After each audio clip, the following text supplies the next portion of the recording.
Hi. Thank you for coming. You didn't have a choice, but they did. uh, there's a new movie out, which they'll see all these movies in April. That's the traditional way to come out of retreat is to watch videos all day for like a month and catch up. Uh, it's called what was it called? Uh, about the astronauts. Gravity. George Clooney and Sandra Bullock. I'm sorry about that, but anyway, they like really brave out there. They get stuck out in outer space, and they have all these adventures. And I was there in the audience. It was in Sedona, and you could feel this upswelling of human emotion in the theater. I guess that's what a good movie's supposed to do, right? And we have a famous movie maker here. And I don't know, everyone in the audience, their heart was, elevated for a while. And no, a good movie is like a good Dharma book, I think. And so it was really wonderful. And then I was thinking, oh, Sandra Bullock don't know nothing. Like, she should try a 3-year retreat at Dharma Mountain, Now that's hard, that takes courage, and to go into, just to have a normal 3-year retreat is hard, and you had a special 3-year retreat, and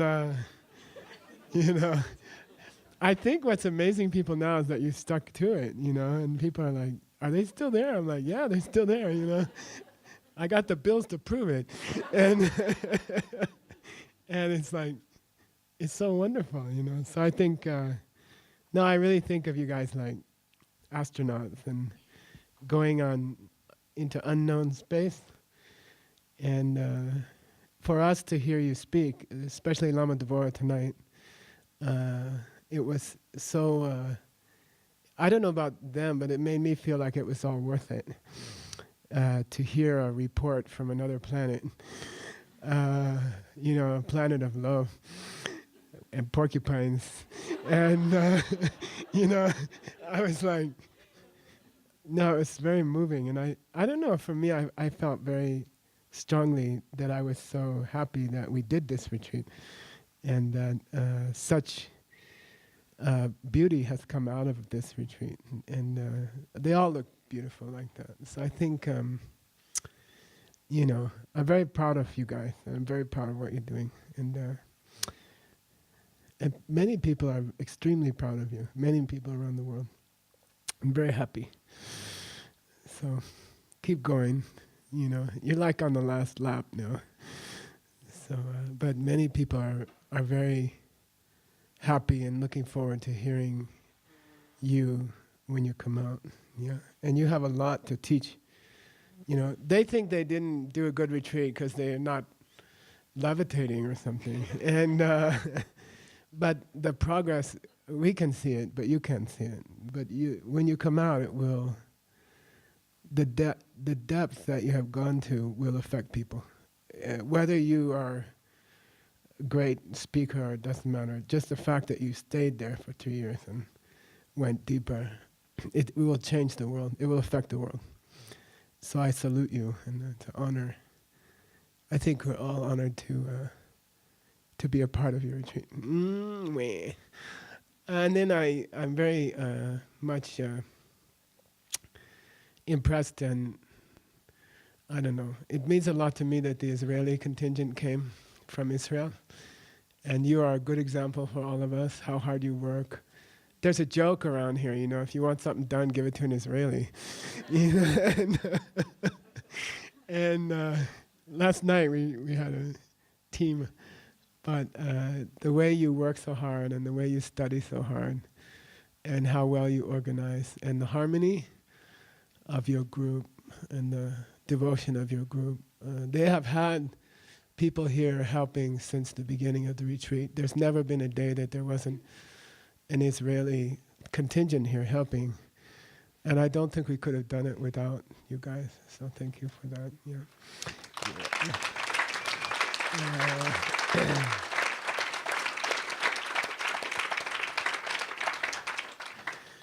Then also, over on this side, we have a lot of sponsors. And what I realized was for someone to keep up, it's one thing to keep in a retreat for 3 years, but it's kind of hard to be working for 3 years and see a deduction from your credit card every month. 3 years later, you're like, why did I do that? You know, and I don't remember what I was thinking, you know. And the what do you call it? Perseverance of the sponsors, and through some very difficult times, it was very impressive. And I think they've donated almost $1 million, close, not too far off $1 million. And small people, there's been no big sponsors, just all small people helping. And many of them are here tonight. And I'd like to salute you also, because, yeah.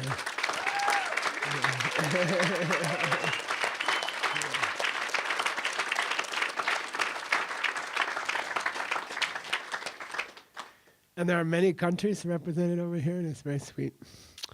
And it's good to see, especially from Mexico. We just got back from there, and some awesome times there.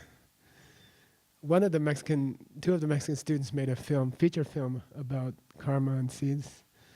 Very beautiful film, and it was premiered to 1,000 people at the Municipal Theater of Mexico City last month, and it was unbelievable. It was beautiful.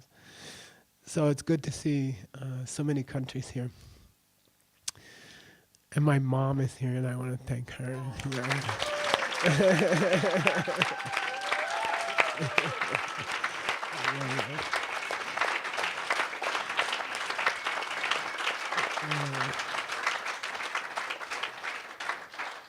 And especially the board of directors, they took a lot of heat, very heavy heat, and they are legally responsible for anything that happens here. Financially responsible, personally responsible, because it's a corporation, non-profit. So they have persevered, and they have done it with good humor and wisdom and kindness and beauty, just wonderful people, and it's an honor. I kind of sorry that to think the retreat is winding down, because then I have to, it's been such a pleasure to be with them. And it's very sweet when we're together, it's very sweet. And I'd like to thank especially Rob Rissinger and the rest of the board of directors. Yeah.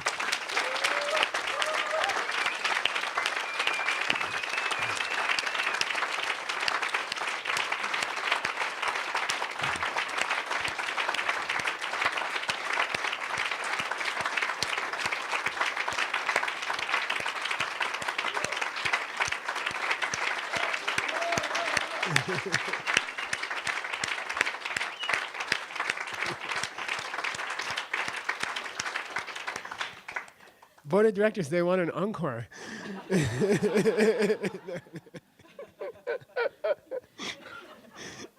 And all the volunteers, they work really, really hard. And I'd like to give them a hand too. Yeah. Mm-hmm.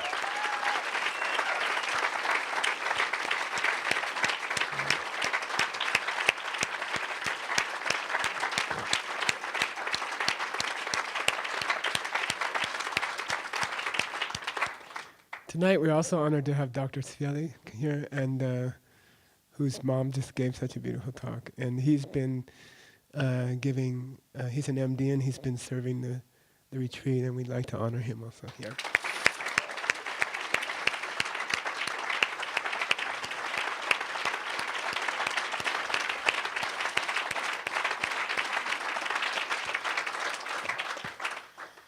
I'd also like to thank Jeff Eddy and Nick Lasha, who are, we just got back from the prison project. We had a program yesterday, was it? In the prison. They're in 4 prisons now. Christine Walsh is now in a federal prison. Not in, but I mean. And they're all doing awesome work. And the guards and the wardens are always fawning over us because our programs are so great. And the prisoners that we visited yesterday, they are now self-supporting. They have their own teachers who teach the new inmates, and they gave a refuge vow ceremony yesterday. and lifetime layman's vows, and it was all directed by the prisoners. And that's a lot of hard work by Jeff Eddy, and a lot of Nick Lasher.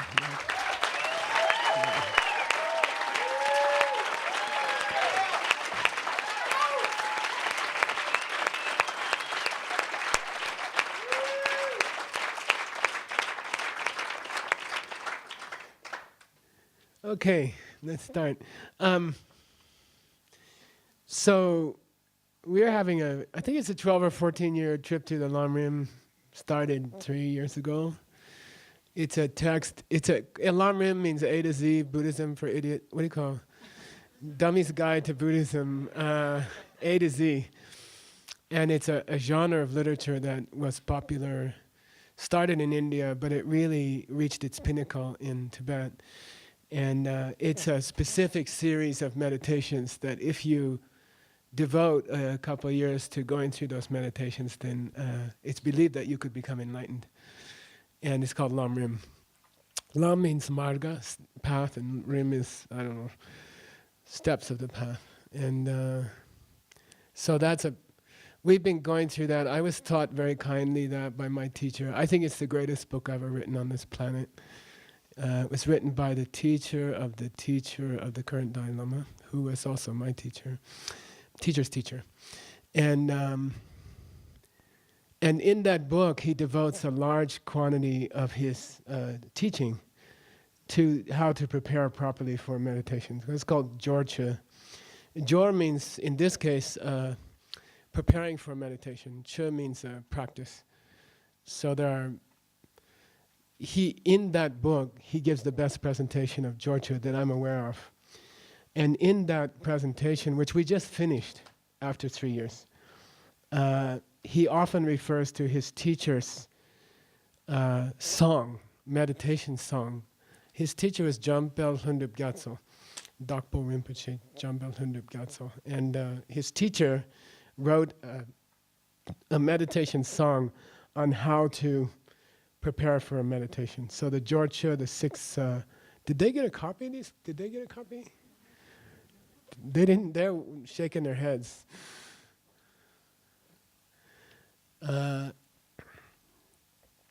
So his teacher wrote a beautiful ritual for how to go into a deep meditation, the Jorchu. So, and he often quotes it.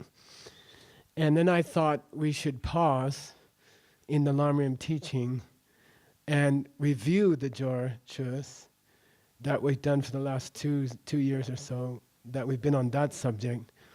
And then it would be a nice time to actually read the original by his teacher and translate it and give it to you so you could use it. It's meant to be sung or chanted before a meditation session. And it's very, very exquisite. It's very beautiful. And so there's been a team of people working on this translation and publishing the book. It was laid out in Guadalajara by our Guadalajara team. And the photos came from all over the world. And somebody drove 8 hours today to get it from the printer. And it just got here like a half hour ago. And so I'd like to thank everyone who worked on that. Yeah.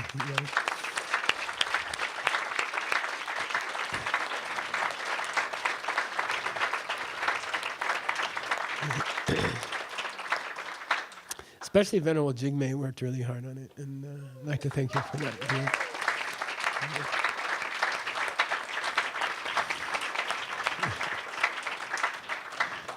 She has to pay for all my parties. Okay. So we're going to pause in the Lam Rim teaching. We're going to spend 10 days on this ceremony, which is normally sung before you do a deep meditation. The components in this ritual are meant to prepare your mind for meditation, and it is believed that if you do this ritual before meditation, the meditation will be much more powerful and much deeper, because its function is to purify negative karma and to accumulate positive karma just before you go into meditation. Very powerful practices, series of thoughts through which you take your mind. And then you go to a meditation on the Lam Rim. Then you meditate on the Lam Rim. So what he did in his text, at the end of the text, he put a Lam Rim, which is the source of all my good, Yundan Shig Yuma. So that's the last part of the text. And it's meant to that you go through the preliminaries and then you choose a subject from the last part, the last few pages, and you meditate on that, on the Lam Rim. Like it could be impermanence, death, it could be compassion, it could be the four immeasurables, like from the Yoga Sutra. And you choose one of the subjects from the end, and then you meditate on that. So you go through the whole ceremony, and then you choose a subject from the end. We have purposely put about 10 blank pages at the end. And what I was hoping was that each person could take notes. Because I didn't want to put my comments in the book. I thought you should just have the original by itself. But a lot of it, it needs comments. And if you're going to teach it to your disciples, your students, which is a very sweet thing to teach. Ken Rinpoche, when he first taught us 39 years ago, he said we couldn't learn Tantra unless we memorized it. And we had to memorize it. So when I was like 20, I had to memorize this text. And it means a lot to me. And it's very beautiful. So I think it's a wonderful thing to get in your toolbox, a wonderful thing to have to teach you, especially new students. They can learn to prepare properly for meditation.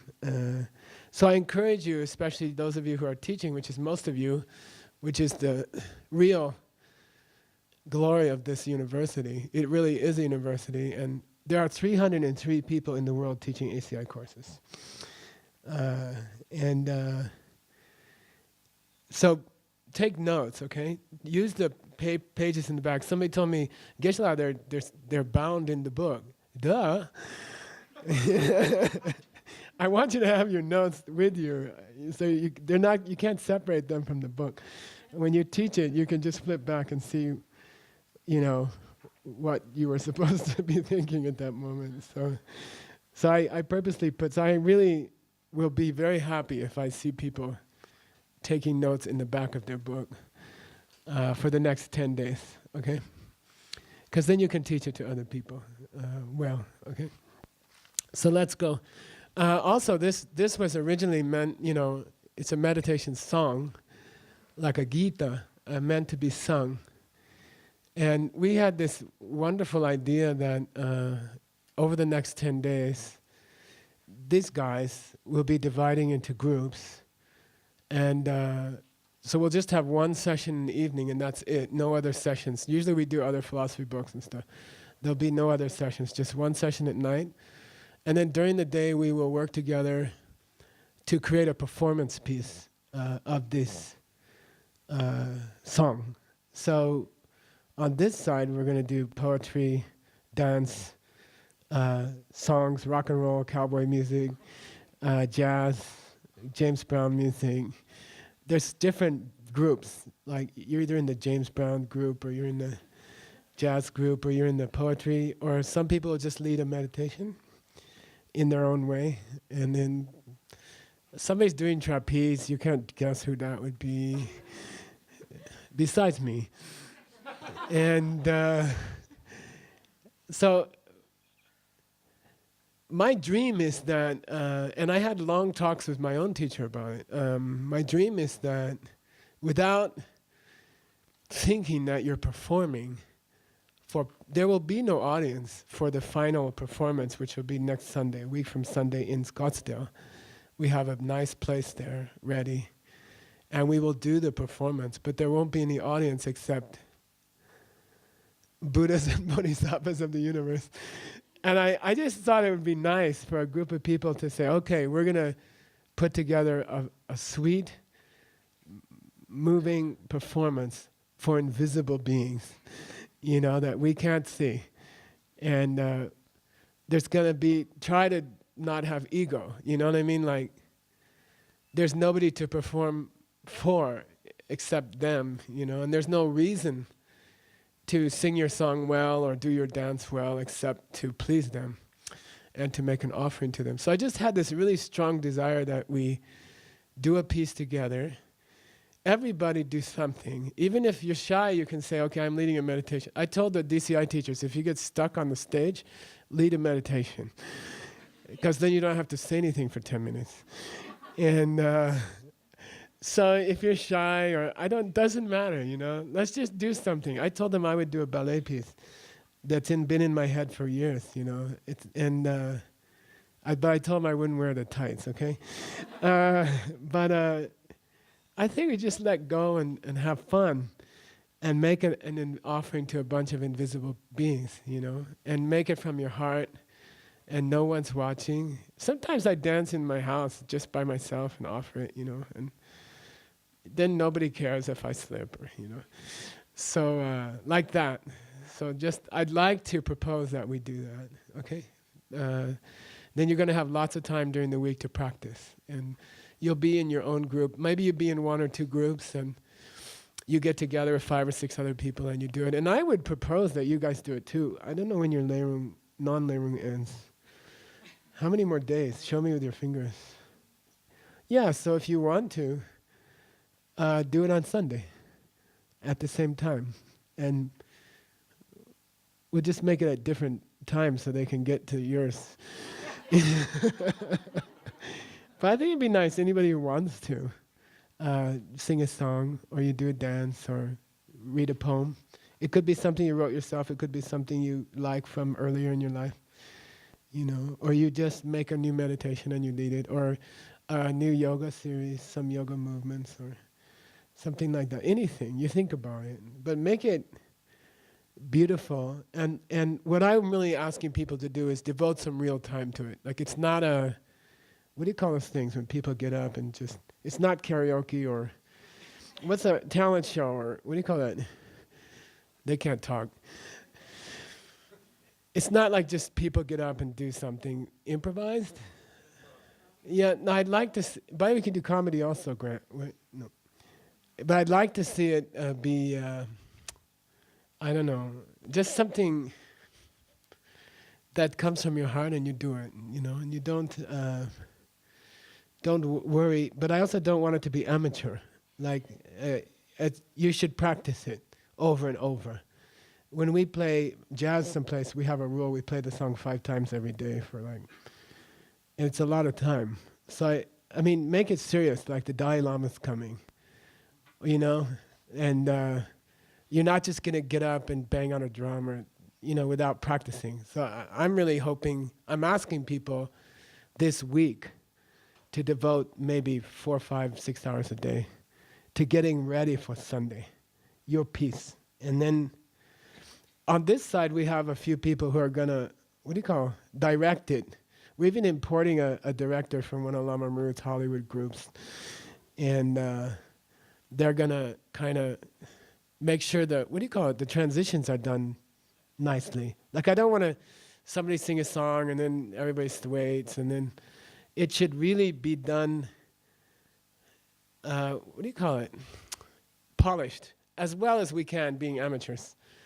But it should be serious, you know, like this is a real thing that we're doing for Buddhas and Bodhisattvas, and it shouldn't be a talent show thing, or what do you call that when people get up and sing it at night? Like Mike night or something. It should be a polished thing. You should put your heart into it. You should spend 20 hours on it or something, 30 hours on it. Don't make it something that you were too busy to make a proper offering. That's what I'm saying. Like, I'm saying give a whole week to making my ballet piece is a 1.30 minutes.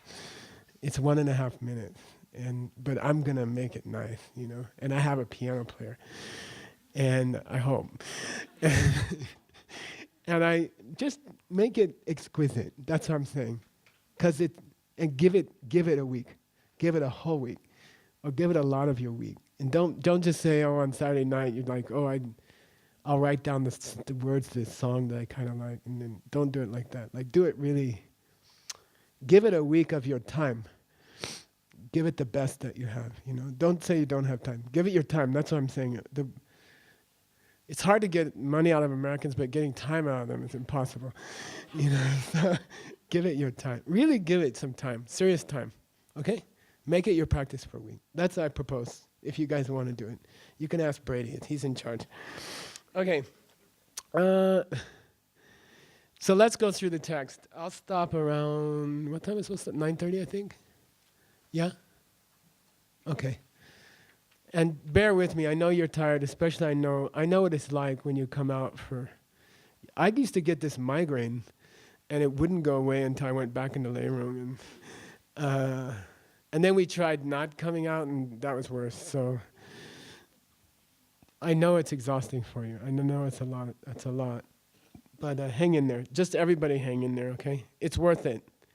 It's something, the reason we bound it with spiral binding is you can lay it flat, like David Swenson's Ashtanga manual that sold 5 million copies. No, it's just like you can lay it on the floor and it'll stay there. And then you can meditate. You don't have to do the whole thing, by the way. I clock it at 45 minutes, which is too much for this side of the room. Forget it. You can just do some part of it, before your meditation, do some part of it. The supplication part at the end, which is our whole parampara, it's our whole lineage thing. It's long, and you might want to just skip that and go into your meditations, okay? So you don't have to do the whole thing every day, but it's nice if you learn how to do it. Okay. So let's start. The name of the text is Kelsang Dingen. You can talk Tibetan, right? Kelsang Dingen. Kelsang Dingen. Sometimes they call it Jorchu, Kelsang Dingen. Jorchu, as I said, means preliminary practice to a meditation. There are 6 classical Jorchus. There are 6 preparations to a meditation. The 5th one has 7 parts. So total is, be careful. I count 12, right? See what I mean? 7 plus 5, because the 5th one is all in the 7. So basically there are 12 important practices that you should do before you do a meditation. Okay, in our tradition, and this is heavy duty, Jetson Kappa, Dalai Lama, Ken Rinpoche, direct tradition. This is our lineage. This is your lineage. Like it or not, this is your lineage, okay? If you are here at Diamond Mountain, if you're studying ACI, DCI, all those other CIs, this is your shtick. This is what we do, okay? And it's not what other people do in this country. And that's uncomfortable for some people, but that's life. This is an ancient and very strictly held tradition. And I love it. And I think for me it works. I understand it might be different for different people, I'm sure. But if you want to know what we teach or what we do, it's here. This is what we do. This is who we are, And this is what we do before meditation. This is what we believe in. This is, if you're in this lineage. It doesn't mean you can't do other things, but if you want to know what we do, it's here. This is what we do. This is what we commit our lives to, okay? And happily, proudly. And it's not what everybody else may do. So that's all. Okay.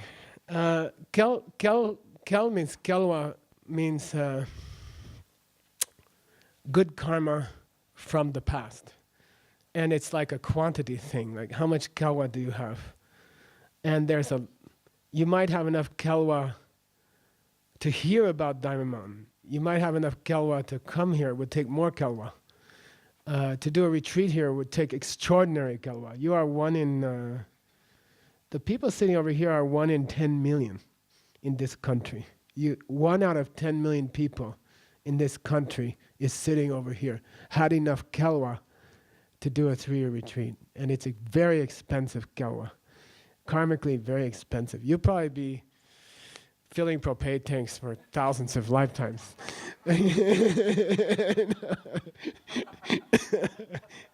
And Chuck will have them filling his propane tanks for thousands of lifetimes. So Kelwa means how much good karma do you have, Do you have enough kawa to get here? Do you have enough kawa to hear it? Do you have enough kawa to understand what's being said and not fall asleep? You know, there's all different levels of kawa. So that's kawa. Kelsang means sangbo, means you got a good one. You got good kawa. Okay, you have enough karma from your previous lives, billions of lives, countless lives. You've done enough kindnesses to other people that you get to meditate on the path to enlightenment. And that's expensive karma, very, very rare. It takes millions of lifetimes to get here.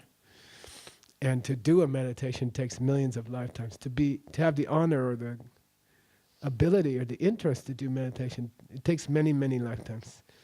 So you are Kelsang, okay? You are Kelsang. Din means throat. It's honorific for throat, din. And gen means a necklace, ornament, alankara. So Kelsang, the name of the book is A Necklace for Those Who Have Enough Good Karma to Hear It. A necklace for those who have enough good karma to hear it. And necklace is meant to mean you're supposed to sing it. So you're supposed to put this text on your voice box and sing. That's the meaning of Dingen, okay, Kelsang. So that's the name of that's the sub-name of the text, okay? Meditation song, Kelsang Dingen. The author's name is on the cover. Dakpo Lama Rinpoche Jampel Tundup Gyatso. And he was the teacher of Pabonko Rinpoche, okay? And we found a drawing of him. It was tiny, and we blew it up. So it's kind of rough, but let me see what page it's on. It's on page 122, okay? And there were no cameras in those days. And as I believe that's the only image of him. There's two of them, and we got it off of this poster, actually. This is the Lama lineage poster, and he's in two places. He's on the Bodhisattva side, and he's on the wisdom side. And he's not named, but he's sitting next to his teacher, you know, so we know who he is. And that's the only image of him that I'm aware of. It's kind of cool. So I think we'll just go through it and do it together. There's some notes on page 3 about how to pronounce things. Don't worry about it. Page 3 also says, take your time. Okay? So for an American, I think that's the biggest advice you can give someone who's going to do this practice is make it sweet. Give up a day and do it. You know, like when I cook for my Lama, I spend 2 days, and that's it. 3 days, because the third day I clean the dishes. And I take my time, and it's a struggle for me not to rush or to forget the other things I have to do, you know, to really devote myself to that offering. So it requires your attention and your time. Or don't do it. Do something else, okay? It's like that.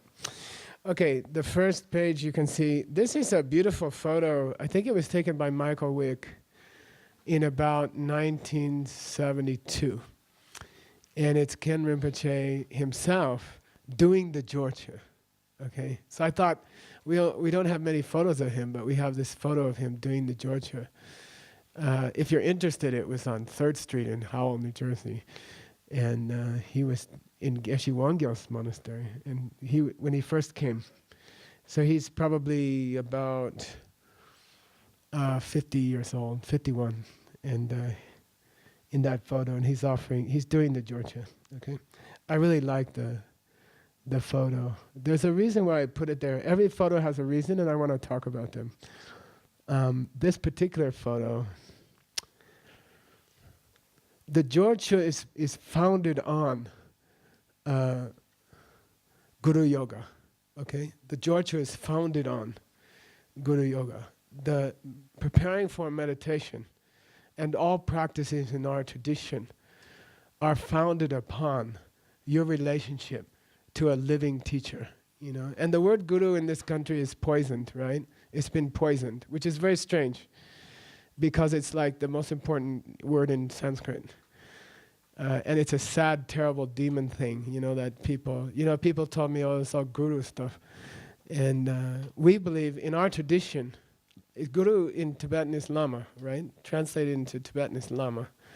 So in our tradition, the reason Ken Rinpoche's picture is first, in our tradition, a living human being who takes you into their care is the basis of all evolution of a person. All spiritual life is, all your spiritual life is based on a relationship with a human living, if you can, teacher, and not a book or internet. Or I heard some of my students are getting stuff off the internet to fill in tantric practices, and I think it's not good. You get those things from a human being, and that's our lineage. That's just who we are. That's just what our lineage is. You carefully, and the tradition is sometimes to wait for 12 years before you accept the person as your teacher. Be with them for 12 years before you call them your Lama. But you have to find one. And they're all different. Everyone's different. We all have different temperaments. We all have different personalities. Some people are nerds. Some people are into dance. Some people like farming. You know, everyone will have their own Lama. But you cannot be Lama-less. Okay? And in this tradition, you cannot reject the idea of a Lama, period. You have to find one who fits you. And it could be unexpectedly. It could be, I know some people whose martial art teacher are their Lama, and that's okay.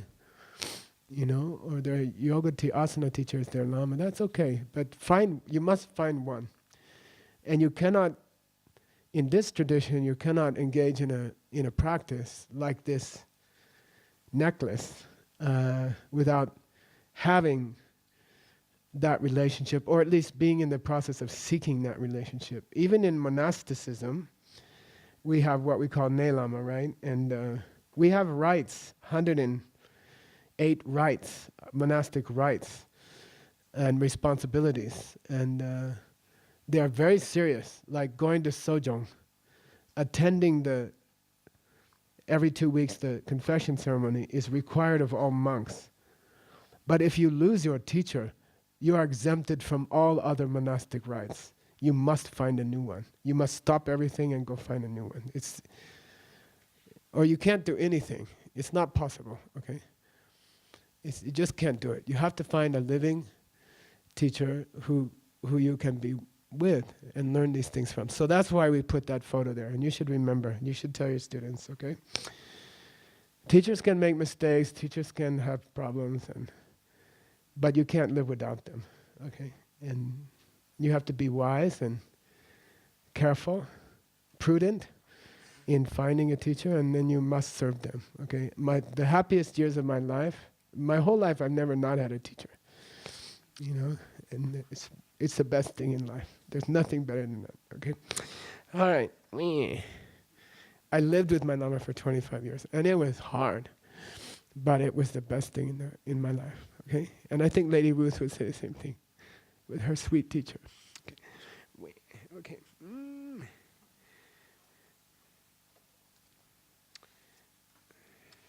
So there's an introduction by the author on page 5.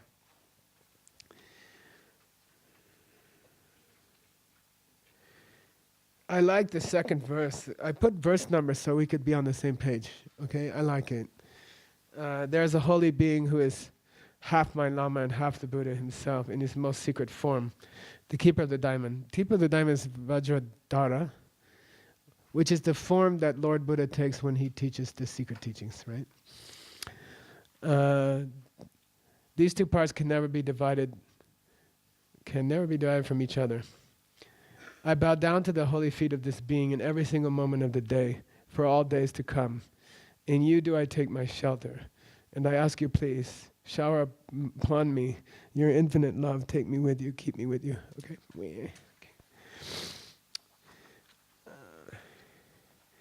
We'll go to the next page. The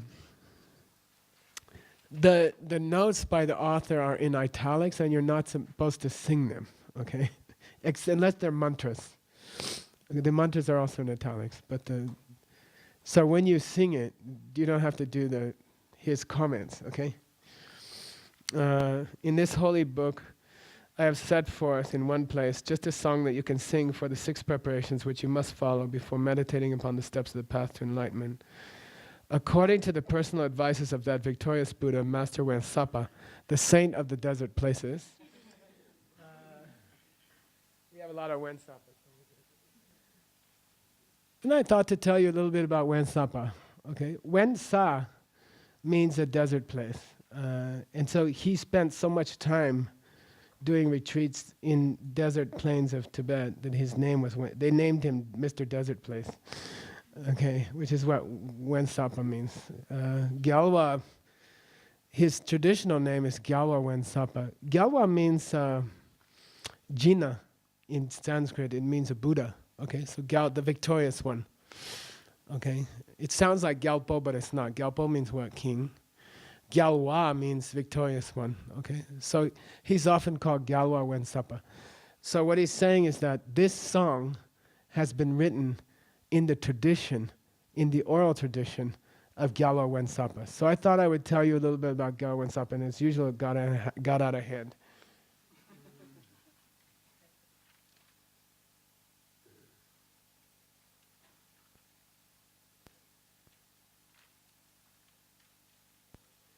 So I thought I would tell you a little bit about his life. Why?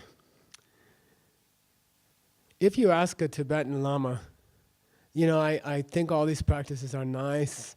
They all sound very good. This whole thing is supposed to get you enlightened. Are there any real examples in Tibet? Did somebody see somebody turn into a Buddha after singing this thing? Or so, you know, like, can you point to anybody? You know, because they got 200,000 scriptures in Tibet, 200,000 holy books, you know. But can you show me a person who got enlightened? You know, can we go see him, you know? And they'll say, Gyalwa Wansapa did.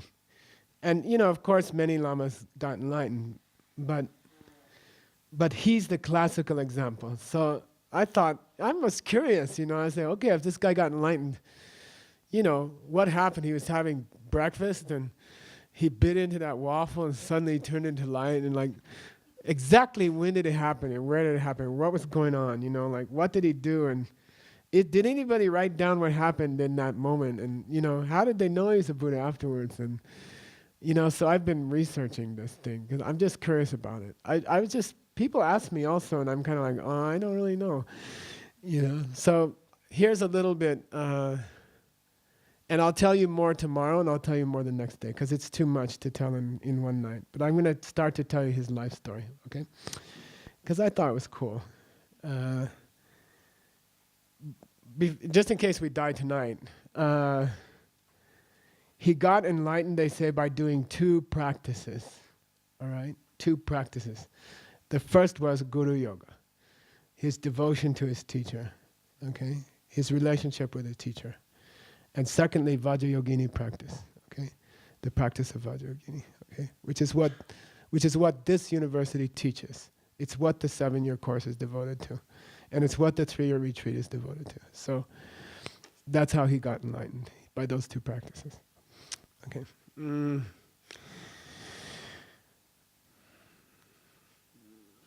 1505 to 1566 in the mortal body.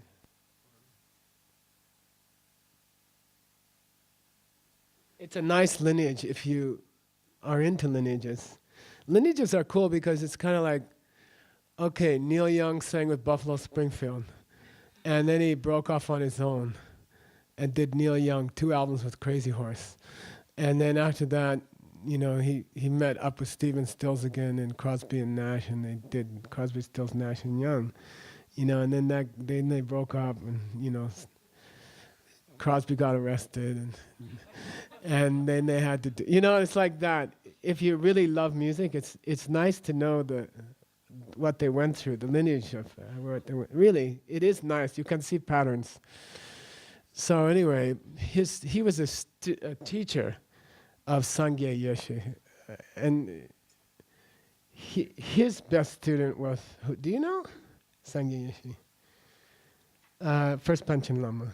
Okay, who wrote the Devil Angel text that we've been studying, wrote a lot of the text that he wrote the Dalam that you study, right? So very important for our lineage, okay?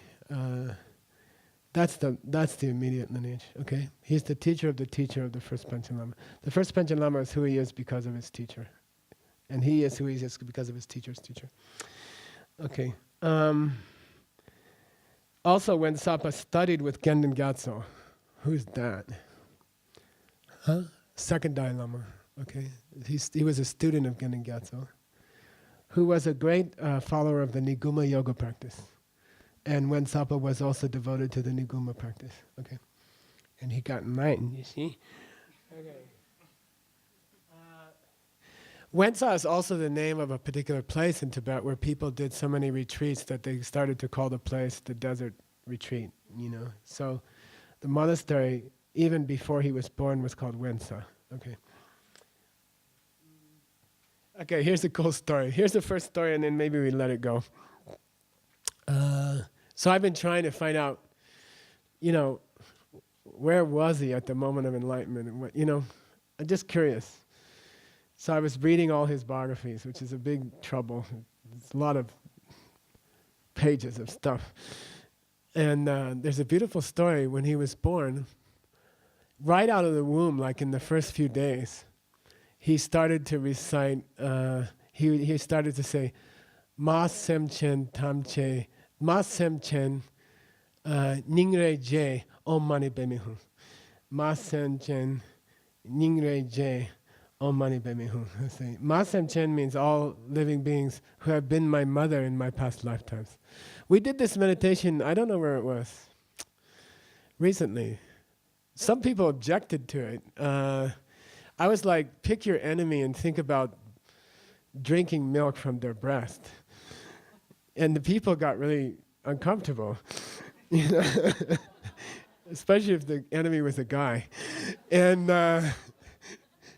but for myself, I found it it broke my dislike for this person. You know, like suddenly I had to think of him as my mom. And it was very powerful. So anyway, the first words that came out of his mouth were every being has been my mother. Ningre Je means, oh man, they're hurting so bad. Ningre Je means compassion, right? Ningre Je in Tibet, it's kind of like you see a car accident and you go, oh man, oh. You know, it's just there's no translation. I think maybe there's something in Spanish. I don't know. It's like Ningre Je means they also say atsatsa, atsatsa. You know, it just means oh man. You know, like Ningre Je. So he came out saying, oh man, and then they're all my mom. And then he said, oh Mani Padme Hum, you know. So the story is that his father was, he found that disconcerting, that an infant would be reciting Om Mani Padme Hum. He was scared by it. He thought that the child was possessed or something. So he actually smothered. He took a Tibetan carpet, a piece of Tibetan carpet, and put it over his face so he wouldn't have to hear it. And it deformed his face as a child. It deformed the bones of his face. And then he had a deformity during his life. So I think it's interesting that this person is going to be the person in Tibet who got enlightened. You know, his face was deformed from childhood because of that incident. And I've read other authors who defend him. You know, they say, no, his face was like a murta for the eyes. You know, they denied that he was unattractive. But so he grew up like that. He grew up that way. I read a text today. When he was 8 years old, he was laying in bed, and the window was open, and the full moon came up, and it broke over the mountains, which is so lovely here. It does that so well here. And then the light hit his chest and his body, and he looked down and he saw himself dressed in white silk with jewels all over. And then he saw his body floated out of the window and he was riding on the moon like a horse. And then suddenly there was a bell in his hand in the dorje at 8. And he was ringing the bell. And then the bell sound covered the whole planet. And then his teacher said, "Oh, that's a good dream, You're gonna be teaching the wisdom of Jetsun Tantra and Sutra across this planet. It's a sign that you will teach that across this planet." And then they said he took to Jetsun Kapa's teachings with the instinct of a child sucking milk from the teat of the mother. You see? Like nobody had to ask him. He saw those teachings and he went crazy. And then there was a disciple of Jetsun Kapa called Dulwa Zimba. And it's believed that he was in his past life he was Dulwa Zimba. Dulwa Zimba means the Vinaya holder. And I think it's Drapa Gyan. I'll tell you tomorrow. Drapa something. And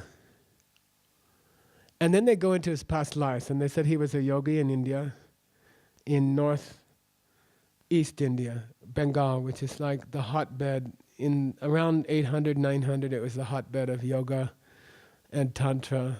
Buddhist and Hindu sages practiced together the teachings of tantra and yoga. And he was born there, and he learned and he spread the tantric teachings there. He also went to China, and in his past life, he's practiced in China at a place called Rio Tsenga, which is Wushan, and it means the 5 mountains. And these are 5 mountains that are sacred to Buddhists in Tibet and China and India. And Jetsun Kapa is said to have practiced on those mountains also. I went to one of them. And they are in the 4 directions and the central mountain. And there are 5 great mountains in China. So he was influenced. His past life influences were Chinese Buddhism, Indian Tantra and Yoga, and Tibet. Okay, so I think he's a special sort of person for us. He studied a lot the 6 yogas of Naropa and the 6 yogas of Nikuma. He was also trained in that I think at the age of 11. Okay, so he was special. So that's enough tonight, I think, on Galwa Wensapa. Okay, just know the name. A Wensa means a place just like this. Diamond Mountain is one of the few Wensas around. There's definition, it has to be 500 gyangtoks from the nearest town. So I don't know if you're going to count Bui as a town. No, it should, nowadays they would say it should be out of cell phone range, which it is for my cell phone. And, it should be really, and I heard somebody saying, this is out in the middle of nowhere, and I'm like, yeah, that's a Wensa. That's what it's supposed to be. It's a Wensa. So it's a perfect Wensa. It's a great Wensa. That valley is a very perfect retreat valley. Yeah, hard to find something like that. Okay, so I thought I'd just review with all of you the 6 preliminary practices. Just the names, and then we'll go through them. Okay. First one is called Nekang Chido Chela Kusun Tukiten Damba. And by the way, this is the first step of the Lam Rims, is to prepare for Lam Rim meditations. So this is, after you tell people the history of the Lam Rim and all the lamas of the Lam Rim, then you're supposed to start with the Jorchu. That's supposed to be, even before you talk about lamas, the practice of having a lama, you're supposed to talk about these 6 preparations, because you can't meditate on the Lam Rim without knowing them. Okay. You can't, without this book, you can't meditate on the Lam Rim. Okay. First one, Nekang Chido Che means straighten up your room. Okay. That's the first meditation preliminary. The room should be pleasant, elegant, neat. I don't know. My house was messy when I was growing up. We had 4 boys, 1 mom who was working. So, it was not technically neat, but it was warm and loving and full of light. So I don't, when I say the room should be beautiful, I don't mean like my next door neighbor when I grew up, she was this grumpy old lady, and they had a white carpet and a white couch, and they were covered with plastic.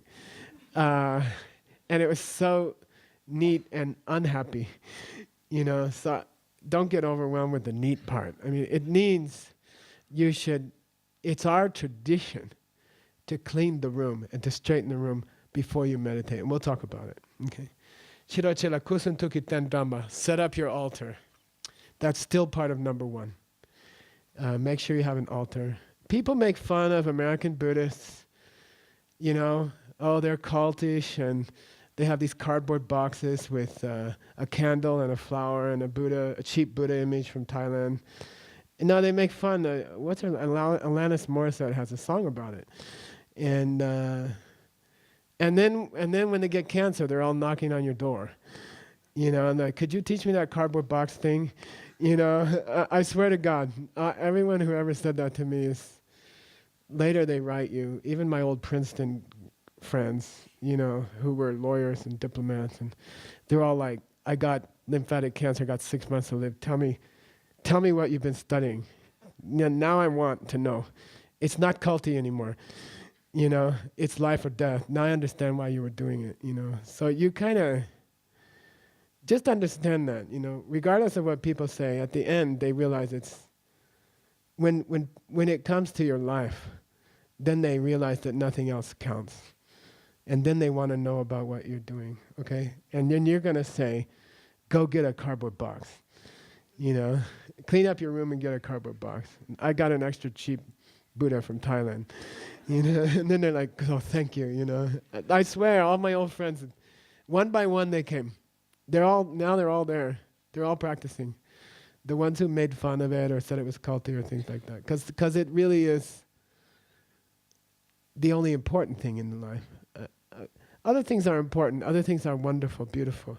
But if they don't have a spiritual component, then they don't matter. They don't have meaning, okay? Everyone understands that by the end of their life, okay? Some people earlier. All right, Nekanchidana Kusan Tuki Tendama. Second Jorchu. Chipa Yomet Chinkupa Zepa Shamba. Put forth some kind of offering, which is Yome and Kupa Zepa. Yo man is not Yome. Yome means honestly obtained offerings. The offerings should be totally clean karmically. They should have been obtained either flowers that you found out in the wild, you know, or things that you bought with money that you earned by hard work, you know. It shouldn't be things that you kind of sneakily, what do you call it? Sneakily gotten stuff cannot be used for offerings. Stuff that you grubbed off other people who didn't want to give it to you, really, is not to be offered, okay? It has to be clean, karmically clean. Okay, your livelihood has to be honest and sincere, and then you can buy things and offer them. Okay, Kopadzepa means they should be beautiful. The arrangement of them on the altar should be attractive. Okay, it's not unimportant that things are elegant and when they're spiritual. That's what I was talking about. Your performance, whatever you choose to do, should be beautiful. Okay, you should put a lot of work into making it something beautiful. That means something. Okay, all right. Sumba. Then they will alone namnanga chuden then do could they get some kapachanging nangni kapsan sokchawa. Get a proper meditation cushion. Sit on it in the proper way, the 7-point posture, and then prepare your mind, prepare your heart for meditation, mainly through taking refuge and thinking about bodhicitta, okay? Universal love. Right? You could get a recording of Lama Dvora at that point. That'd be cool. All right. This could take all day. I don't know if I can do this. All right. Don't think like that. Number 4. Number 4 is you visualize your lamas and the lamas of the lineage. This is the technical visualization up here. I don't do it because it's too complicated. And you simplify it. There's a Kundu Norbo Luke where you just see your own teacher. You just imagine your own teacher. So you can go anywhere from one teacher to this thing here. Wensop is up there somewhere. Okay.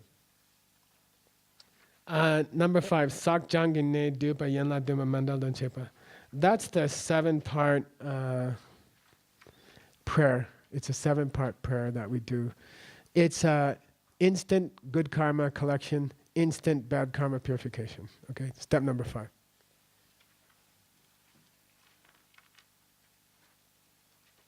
And then step number 6, ask for help just before you meditate. Okay, ask for help.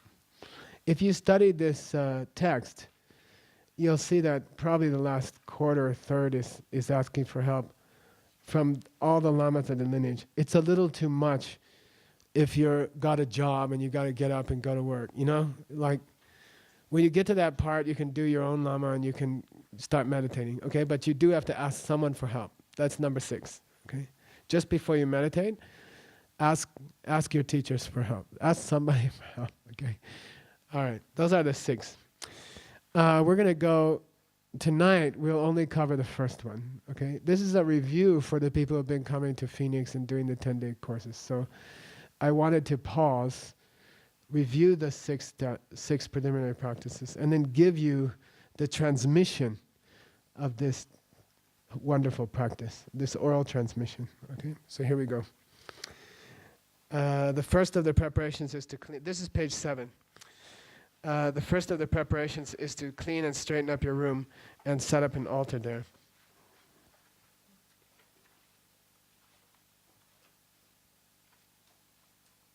And what I did was I went to the gift of liberation, thrust into your hands, Namdo Lakchang, which is the real title.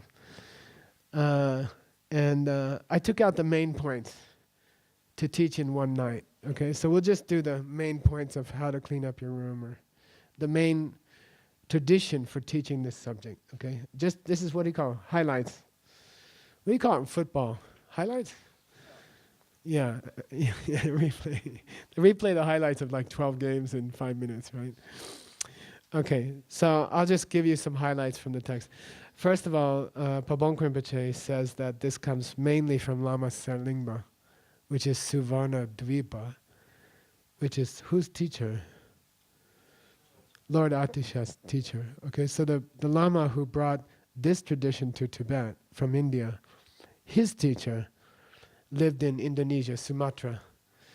And in the year 950 something, he took a very dangerous sea trip around Southeast Asia to go get this teaching from Serlingpa. And it's said that he after taking, I think it was a 9-month voyage, very, very dangerous, pirates all the way.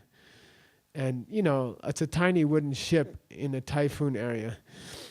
But he went to get the bodhicitta, the kindness teachings from this famous Lama. And it's said that, by the way, when he got there, he didn't go to the Lama. He checked him out. And he spent a long time checking him out. He did not, he risked his life to go there. He got there, and then he didn't meet the Lama. He went and talked to all these people. He did, what do you call, detective, what do you call it? Like, he's doing a scoop on him, like find out, is there anything bad about him? Has he ever done anything wrong? And it's tradition that he spent a long time checking out the teacher before he went to him, even after the voyage. Then this Lama is credited with teaching him about how to clean up your room. Okay, so that's where it came from. Okay. Then the sutras by Lord Buddha, they say this is a great practice, this is an important practice, but it's not for you. Cleaning your room, straightening your room, is not so much for you, but it's a sign that you expect an important guest. Okay, it's a sign that you really believe that during your meditation, your Lama's going to be there. Okay, so you don't just close your eyes and picture your Lama there if you haven't made the bed, because the Lama doesn't like it when you haven't made the bed. Okay, it looks messy. What? Who got points? Aaron or Nick? Wants the bed made? They were like waving at each other. Okay. Uh, so the sutras by Lord Buddha say that the reason to clean your room and make it neat and attractive is that you wouldn't invite like the Dalai Lama to your apartment if it was messy or it was, junk lying around or the dishes weren't washed. So it's by tradition you go through your room and clean it and straighten it uh, because you're expecting important guests. If you don't straighten your room, it means you don't really believe unseen holy beings are going to be there. It's a sign that you don't really know what you're doing. Okay? If your room is a mess, it's a sign that you don't know what you're doing. Okay? Because you don't really believe someone's coming. Got it? Okay. The Lamrim gives 5 benefits of cleaning your room. Here you go. This is the kind of stuff I want you to put in the back, okay? You should be writing in the back. Please, I beg you, for your students' sake. Number 1, they use a word that means crystal clear, tangwa. And it also means shraddha, like that great teacher, Sharad, right? His real name is Shraddha, faith. But the word in Tibetan is called crystal. Shraddha is translated as crystal. It means a state of mind which is crystal and pure and devoted. Tangwa. So if your room is elegant, it could be elegant in its simplicity, right? And it could be elegant in its warmth and its messy warmth. But it should be elegant. It should be purposeful, thought out. The ambience that you want. Like I find some temples that are too clean, too antiseptic. Like I don't feel at home there. I like a little, a cat over in the corner and, a monkey running around. It's kind of a nice temple, and but it should be purposely. It should be elegant because that makes your mind clear. If the room is beautiful and elegant in your own style, then when you come into that room, you should feel happy. It should feel happy. You should, that, like Rob Russinger's living room. I don't know how you feel about your living room, but when I go in there, there's this light pouring in. He feeds all the, well, we're not supposed to talk about that. He has water out nowadays for the birds. There are birds singing. The sunlight's pouring in. The place is neat and beautiful. Probably Donna forces him to do that. I don't know. But even the instant coffee is put away. And it just feels good there. The place feels good. And you walk in and you're like, this feels good here. And that's the first benefit of cleaning your room. For you, it feels good. Second one, when other people walk in that room, they feel inspired and they don't really know why. A real yogi's room, there's a meditation mat, well rolled up, what do you call it, leaning in the corner, but they can tell it was used this morning. You know what I mean? There's some vibe about the place. The meditation cushion doesn't have a half-inch of dust on it. It feels, you can feel the vibe in a spiritual person's room.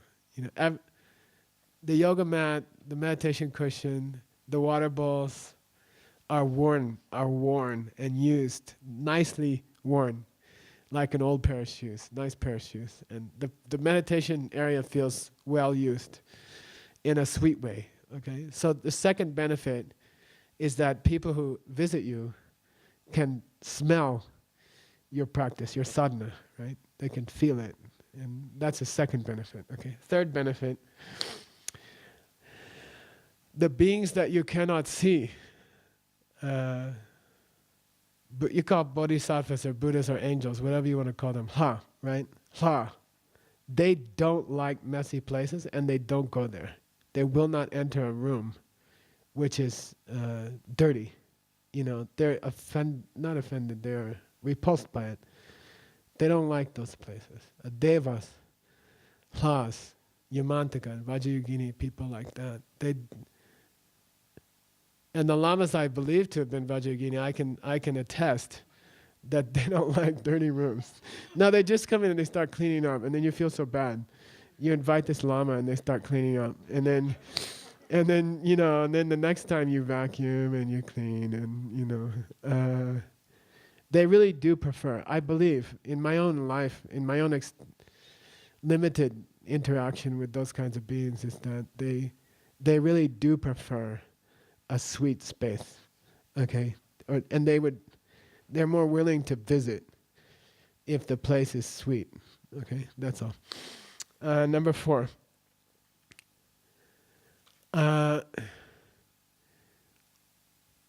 If you take the trouble to make your room something which is pleasantly attractive, and I'm not talking, what do you call, glittery or gaudy, I'm not talking about that. There's some places I go in Asia where they'll say, this Vajra costs, $50,000, and that statue, and I'm like, I don't care, I'm not talking about that. I'm saying, if you've put some effort, my Lama likes the garden well done. I have to work in the garden. The garden has to have flowers all the time, and hundreds of flowers, really wonderful flowers. I'll show off. I'll make a video. It's extraordinary, but they want beauty. They want to come through beauty to come to the door, And the karma. So the 4th benefit is the karma of paying attention to that is that your life becomes beautiful. Okay, your surroundings become beautiful. The people around you become beautiful. The roads, the buildings, what other people are wearing, it's all beautiful. Okay, you just have beauty around you all the time, and you become more beautiful. Okay, which is ironic to think that this is the tradition of Wensapa. Got it? Whose face was apparently deformed. Okay. Okay. Anyway, number 5.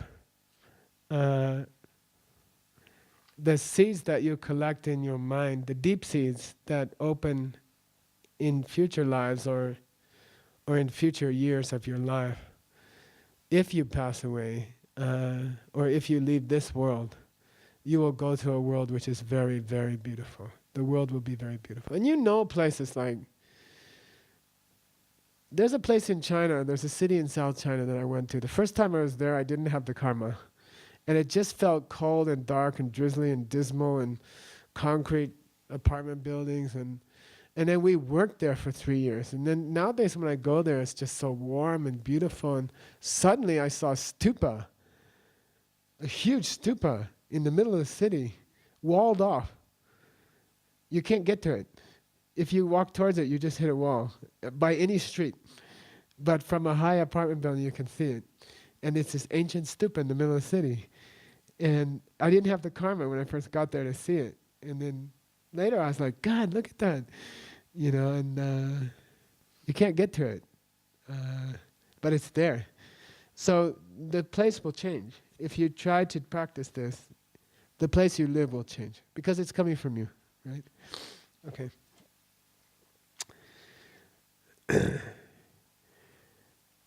Then I want to tell you the story. I'm repeating. The people who've been to the Lamrim courses and didn't fall asleep have heard this story, but I'm going to tell it again because that's what I'm doing. I'm reviewing what we did for the last few years with the Jorchus. So the classic story to tell at this point is the story of Chuda Pantaka, which is in Tibetan it's called Lam Chung. Okay, Lam means what? You know now, marga, path. And Chung means little one. So this is a bodhisattva who's in the time of Lord Buddha, whose name was Lam Chung, Chudapantaka, a small path, trail. I call him trail. I translate it as trail. And his brother was called Mahapantaka. Okay, big path, big road. His brother was called highway. He was called trail. Okay. How did they get their names? Okay, when they were born, there was some gek. Okay, gek means like some obstacle to their life. Life force. And so in those days, if the baby comes out weak or it looks like their life might be in danger, you go to a sage and you say, what What can we do that the baby will be stronger? And this Hindu sage told them, take the baby, give the baby to the nurse, tell the nurse to go to a crossroads where there might be a lot of saints, Hindu or Buddhist saints walking by. And then with the baby in the nurse's arms, the nurse should honor those saints. Like Hindu mendicants or Buddhist monks, sadhus or monks, the nurse should honor them and show them respect, and with the child in her arms, and then the child will be healthy. So they gave the child to the nurse, and the nurse thought it over and said, it's better if I go to like a really busy street, a crossroads where there are lots of people coming by, so she walked a long way to get to a place where there'd be lots of people coming by. And there were lots of monks coming by and lots of sadhus coming by, and every time a sadhu came by or a monk, she would, with the baby in her arms, she would say, you're so wonderful, and the Dharma is so wonderful, and she would say beautiful things to them, and then they would give their benediction to the baby. And so Mahapantaka, the older brother, grew up like that. And then he became a great sage, and he became a great teacher, and all of these blessings changed his mind. And he became very healthy, strong teacher, good mind. Then his little brother was born, and he had the same thing, he had a gig. And so they took this to the child to the sage, and the sage says the same thing, tell the nurse to take the child to a crossroads and honor sadhus and monks coming by. So this was a lazy nurse, and she didn't want to walk a long way with this baby in her arms. So she just went out back there's this little trail, and out back, like if you lived in India or China, and took him to this little place where two trails crossed, and nobody came by. Nobody was coming by. And she's just waiting so she can go home, And then Lord Buddha was in Jetavani. Jetavani, I've been there. I spent the millennium sitting there. That's where Lord Buddha taught the Diamond Cutter Sutra, at the gardens of Jetavani. And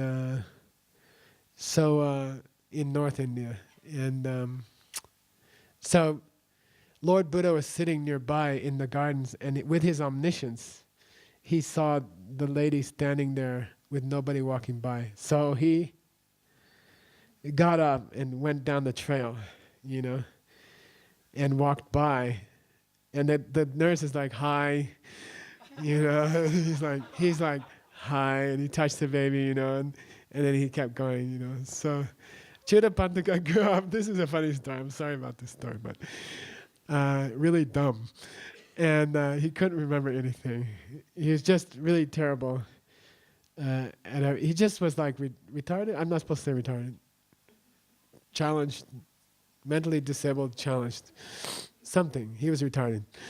And so they were like, the family wanted to get rid of him. So this is what they do even now. They took it, even in our monastery, they'll often bring handicapped children or, just because they can't take care of them. And we take them. A lot of my classmates were crippled, and they were great debaters. One didn't have a hand, and he would debate like this, He became a geshe. He's really good. So anyway, they sent him to a Hindu school, like a sage. And the sage tried to teach him, And he was teaching him Om Bhurbuva. How's it go? Swaha. How's it go?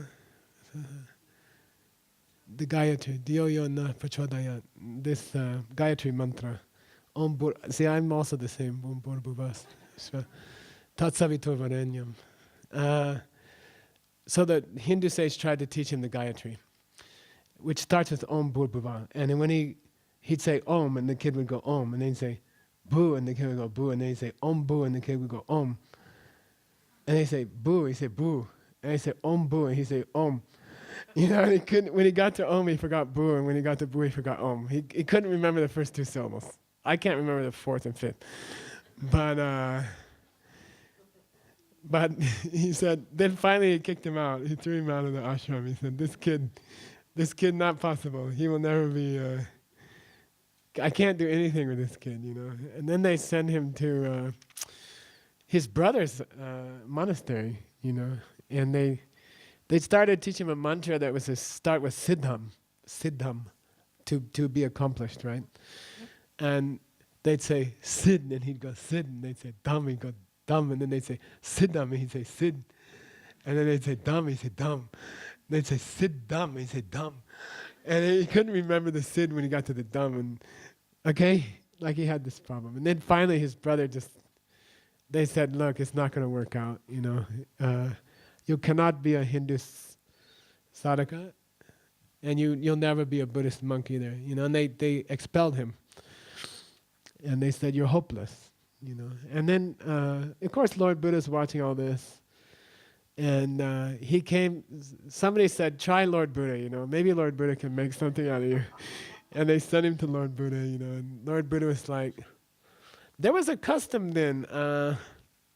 Lord Buddha had 2 disciples who could read minds. And they had an assignment. They would stand at the door. They would read the person's mind and say, okay, this one's, he's monk material. Or he's hopeless. And all the doorkeepers said, forget it. Don't even let him in. You know, and Buddha said, no, let him in. I see something. You know, I see something. Because he touched him, right, on the head. And so he let him in, and he's like, you want to be a monk? You want to be one of my monks? He said, yeah. He said, okay, you're going to sweep the temple. You're going to clean the temple, you know. Can you do that? And you know, Chuddapantaka's like, yeah, I could do that. I can do that.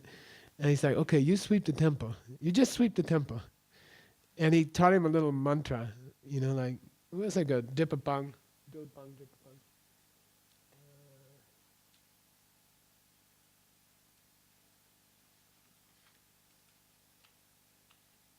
dipapang. So the mantra was dulpang timapang, dulpang timapang. Dul means dirt. Pang means clean it. Timapang means the impurities. So he said, Dulpang Timapang. While you're sweeping, I want you to say Dulpang Timapang. Can you remember that? Yeah, I can remember that. Dulpang Timapang. Okay. And then he swept. And then Lord Buddha did this thing where it was cute. He would work his way up the right side of the temple, like this temple. He'd work his way up the right side of the temple, sweeping, you know. And then Lord Buddha would like snap his fingers and dirt would settle again behind him. And then he'd work his way around the left side, and then the right side would be dirty again. And then he'd have to go by the right side, do it again. And in the meantime, the Lord Buddha made the left side dirty again by magical power. So all day he had to walk around the temple, you know, dulpang timapang, you know, clean the dirt, clean the dirt, clean the dirt. And Lord Buddha made sure he didn't have a rest. And he kept sweeping and sweeping and sweeping. And then finally, he stopped one day. He just stopped in his tracks. He said, Dulpang, why did Buddha tell me to clean out the dirt, you know? Oh, it's my mind. He's talking about my mind. He got it. Timapang, oh, I have to clean out the impurities in my mind. Then he started meditating because he thought Buddha wanted him to clean out his mind, you know? He thought, oh, that's why he's asking me to clean and everything. And so the practice of cleaning, got him. He became an arhat. He's one of the 16 arhats. He's in the text. He's in the Jorchu. He's in the song. His name is forever recorded there. He's one of the 16 elders. Okay, he made it. He became an arhat by cleaning. Okay. So cleaning is a good practice. All right, cleaning is a good practice. And then he tells a story about Lord Buddha himself came one day to the Jetavani, to the gardens, and it was dirty. The leaves were still there, and they didn't deadhead the roses. And then Lord Buddha went to the garden and cleaned it himself. Okay, so Lord Buddha thought it was worth his time to clean the meditation place. Okay, to straighten the meditation space.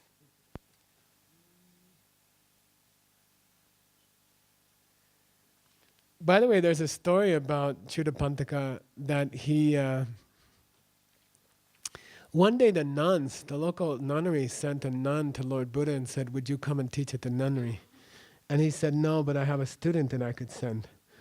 And they're like, "Oh, that's nice. Who would that be?" And he said, "I have this guy named Chudapantaka."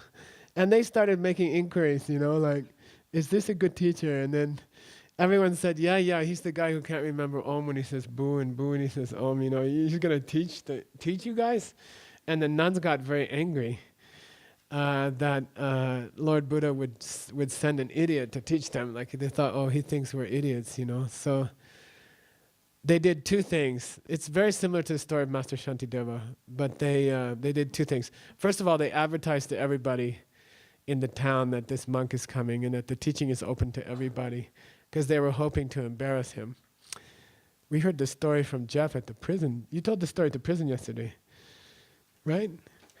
About Master Shantideva. So they made a big advertising about the teaching, and they said, everybody, just if you want to know about emptiness, or this guy's, he knows everything. And they were hoping to embarrass him. So they said 12,000 people came to the teaching. And again, they made a throne which was too high. This is called a teaching throne, the platform. But they made the platform like 15 feet high, and they didn't put a stair up to it. They just wanted 12,000 people to see a guy standing in front of the platform, not able to get up there, like trying to climb up.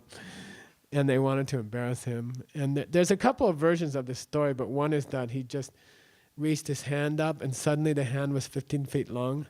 And he went, and he lowered the throne with his finger, and then he got on it and it went back up. Like that. That's the story. Some stories that he just appeared on the top of the throne suddenly. Nobody knew how he got up there. And then he started to teach. And he taught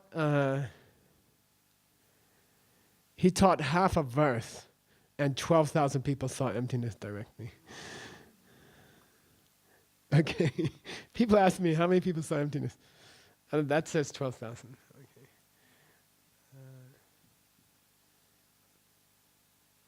So that's the story of why it's good to clean your room. Okay. It's not below us to clean.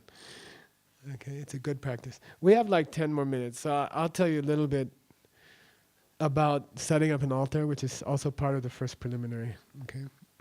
And I encourage you to go through the book tonight and just look at the pictures. Especially, they were carefully chosen. Rebecca helped a lot, and other people helped. And because they're all going to have a message. And I want it to trigger something in your mind. When you see that picture, I want it to trigger something in your mind. So now when you see the Ken Rinpoche's picture, it's going to trigger this thought in your mind that, teacher is important. The first picture in this book is a teacher. And in our tradition, that's everything. Teacher is everything. The second picture is these roses. Okay, those are from my garden. That's a picture of my own altar. And then you look at that and you think about, I need to set up an altar, and I need to have nice offerings on it. I go out every morning, go pick some nice. If you have 100 flower plants, you can go out every morning and pick one, and what do you call it? You stagger it for the seasons, right? Some are blooming now. Like the roses are over, but these narcissus came up. I don't know why, for me, the narcissus grow so well.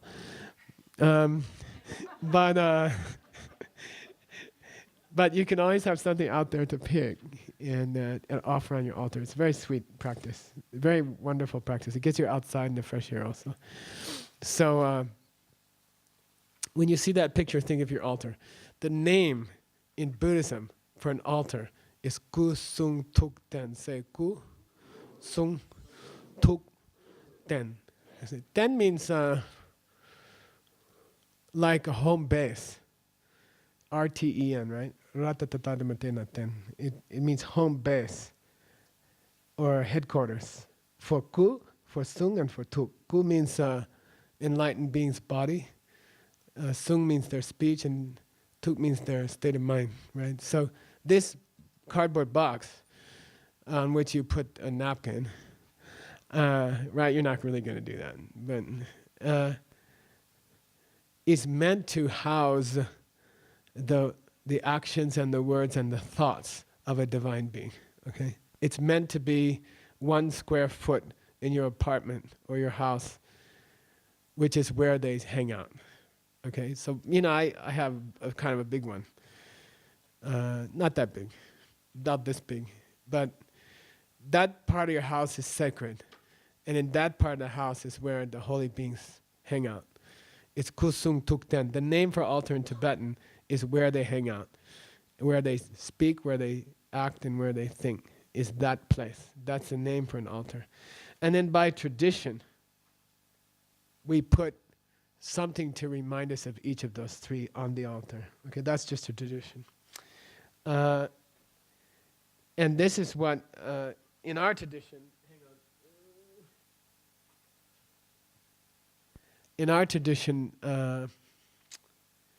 there would be 4 things on the altar, minimum 4 things on the altar, okay, in our tradition. First is some kind of image of Lord Buddha, okay, the historical Buddha. Secondly, in our immediate tradition, you would have some kind of image of Jetsongkhapa, okay? We are very fortunate that, I don't know if the retreatants have seen, but a Chinese sponsor donated a very beautiful gilded image of Jetsongkhapa, or you can use that red book, has hundreds of them in there. We have a nice image of Jetsongkhapa up there. But if you belong to this lineage, if you are studying in this lineage, you should have something to remind you of Jetsongkhapa on the altar, okay? Because that's where we all come from. That's where our immediate lineage comes from. So that's those 2, image of Lord Buddha and an image of Jetsongkhapa. It could be a painting, could be a print, it could be a statue, it could be a satsa, it could be the book, something to remind you of Jetsongkhapa. There's several Jetsongkhapa images in here, and you could keep this on your altar also. So those 2 are the actions of an enlightened being. Those 2 statues or those 2 images represent the ku, the holy actions. Okay, sung, you should have some kind of scripture on the altar. Okay, for our immediate tradition, the Diamond Cutter Sutra, any sutra of the Prajnaparamita, Heart Sutra, Diamond Cutter Sutra, 8,000 verses. These are very, very powerful. Especially Diamond Cutter Sutra, okay? That's why we named it Diamond Cutter Institute. That's why this is called Diamond Mountain. We were talking about changing the name because we got so much bad press, and I don't know, we're all kind of like, we're proud of the name, let's just let them adjust, so some kind of diamond cutter, okay? Something to do with diamond cutter. If it's on your altar, that's a tradition in our immediate lineage, okay? Then a bell and dorje, especially if you've had a tantric initiation. Bell and thunderbolt, those represent the mind, okay? The scripture represents the speech of a Buddha, and the bell and dorje represent the mental state of an enlightened being. The dorje represents love, and the bell represents wisdom, okay? All right. And I'll tell you something interesting. In Tibet, it's a tradition. When you go to someone's house, you say, "Can I see your altar?" But they don't use the word "see." They use the word "gel." Okay, Mao Jala gel, and gel means to be in the presence of a holy being. You see, or to meet somebody. So in Tibet, the word for seeing someone's altar, when you go to someone's home, you say, "Can I gel your altar? Can I meet the beings on your altar?" You see, you don't say, "Can I see a tanka in your house?" You don't use the word "see" for tankas or for statues. It's a very beautiful custom. They say, can I make the acquaintance of the holy beings on your altar? It means, can I come and look at your altar? And it's a big deal in Tibet. And Rinpoche used to hit me, I'd be like, "Wow, that's cool," And he'd say, "Get those hands up there, no, thumbs inside, like bow down, put your head on the altar." And there's a way to gel a kusum tukten, and you're supposed to feel the being who's there, And it's not like, oh, hey, you got a cool image of Jetsun Kappa, you know. You're supposed to think you're in the presence of that being. You know, when you see someone's altar, you meet the altar. The altar is a very sacred thing in Tibet. And everyone has one. And a lot of families dedicate a whole room to their Kusum Tukten, you know. But at least you should have one in your bedroom or something. Okay. And you shouldn't have your feet towards it. That's a tradition also.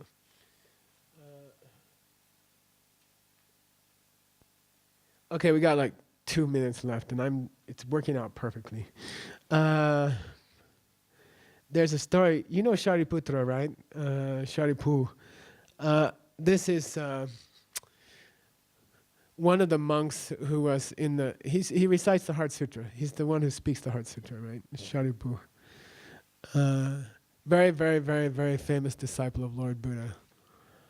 And then they say, how did he meet Lord Buddha? What was his karma that he could be Lord Buddha's big disciple in this lifetime? You know, what happened in his previous lives? And there's stories about it.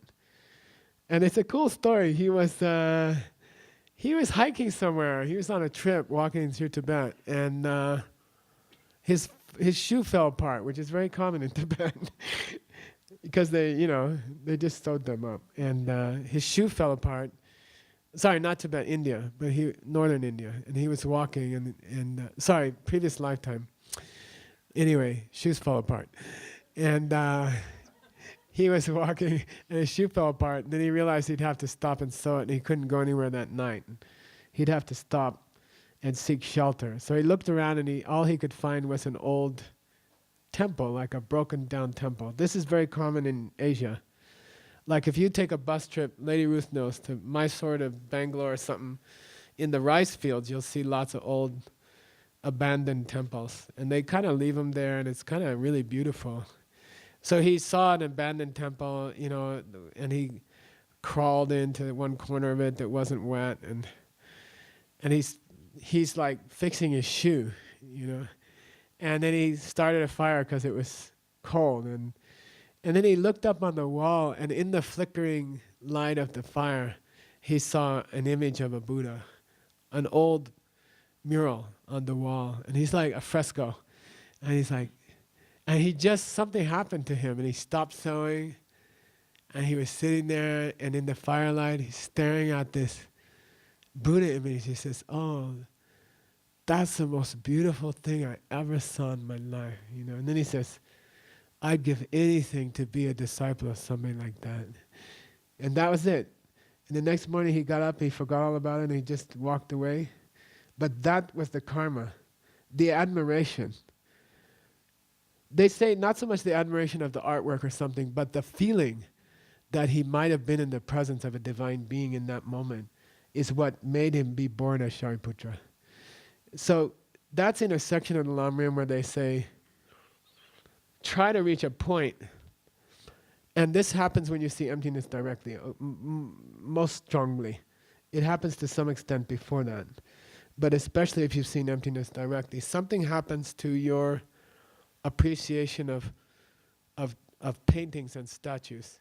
If you reach that point in your spiritual journey, then when you see a statue, it comes alive. And you see the being in it. You see who it was. You know? And then you have this very strange but very standard reaction that you get down on you do a Surya Namaskar. That's what those things are really. You get down on your stomach, not just down on your knees. You get down and you put your head down and you put your body down and you prone on the ground. That's where that custom came of namaskara, of prostration. It came from people who saw real divine beings and had to get down on their bellies and put their face in the ground, okay? And it only happens to special people. Like someday it will happen to you. And you'll meet somebody and see who they are, and you get down on and you put your face in the ground. I always read this thing about Moses met the burning bush or something, and his reaction is to throw himself on the ground. If you ever see a Buddha or a divine being, you cannot help yourself. You will do the same thing automatically. You cannot stop yourself. Everyone who ever sees a divine being throws himself on the ground and puts their face in the dirt. And there's this whole custom of prostration and bowing down to lamas and all that. That came from that, okay? So it'd be nice to do the real one someday. It'd be nice to have a real one happen, okay? And they say that, why are we talking about that? Putting nice images on your altar, careful thought about an image, taking good care of it, honoring it as if it were that being, then one day it will happen to you. You will meet them, okay? So take care of the...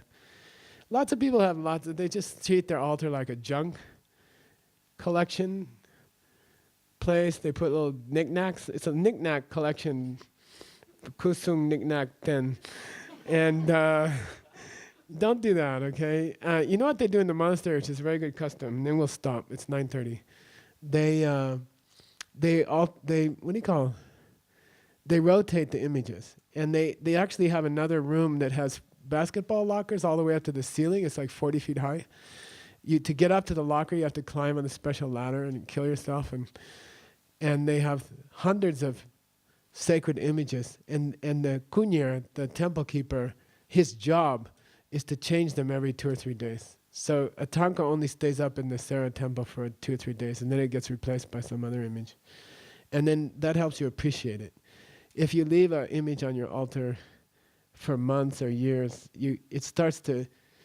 I got this thing in my eye, it's called floaters. I was all worried. I went to the optometrist and I said, I see these black things floating across my eye, you know, and then sometimes they go like this. He says, yeah, those are floaters. And I'm like, well, I heard if you do headstand, you get bad floaters. He said, yeah, no, that's BS. And then I said, well, what do I do about it? He said, don't worry, you just leave them there. They're inside your eyes, some kind of crystals inside your eye, and they suck in light and they look black. And they float around in your eye. And then I said, well, what are we going to do? And he said, your mind cancels them after like 2 months. Your mind cancels them out of the picture. And you don't see them anymore. They're there, they're still there, and they're in the same place, but your mind decides to ignore them. A lot of old tankas are like that. Like you get used to them. You have one of the most beautiful images, Gandharvan images of a Buddha here. You have an extraordinary images here in this temple. In this temple you have extraordinary images. They're very valuable actually. And the Shiva and everything are very extraordinary images. But they're like, you just got used to them. You don't even see them anymore. So it's good to change them sometimes. Because then you can honor them and appreciate them. Okay, so it's a good to rotate rather than keeping all the images you have on the altar. Then it looks like a knick-knack collection facility. Like rotate them, and then you appreciate them more. And then try to get this emotion. And they say, regardless of the quality of the artist, right? Regardless of the skill of the artist, appreciate them as a divine being. Somebody saw a divine being, painted it. Somebody else copied it. Somebody else copied that. Somebody else copied that. Somebody else copied that. But if you trace it back, someone saw a divine being and painted it, you know? And so think about that. Every image you see here of like Tara or Jetsunkapa or these divine beings, they come from many generations, but the first generation was painted from the real thing. Somebody saw them. Okay, so just think about that, and don't treat them lightly. Okay, and then you'll have this experience of running into them, and then you'll find out what a real prostration is, and all the Surya Namaskars are just practicing for that. Okay. All right, Dr. Phil, shall we? That's the first Jorchu. Clean your room, put up an altar. Okay. Shi Bhugi Chukshing Medon Tamri Rabling Shi Minde Gemba Sangye Shindu Ite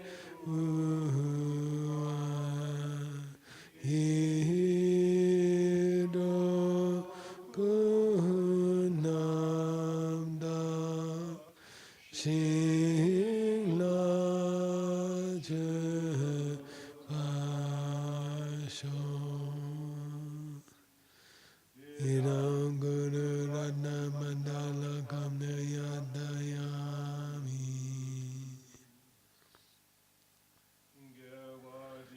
Ike Ogu Sana Meshe Tsokshi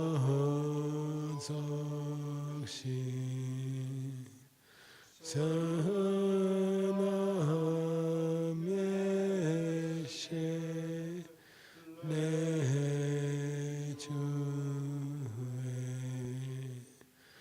Nampa Kuni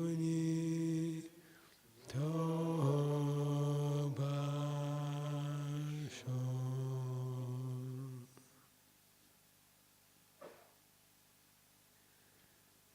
Okay. Are you going to recite verse 4? Do you recite it? When you get to this number 4, on the right side, the little number in the braces.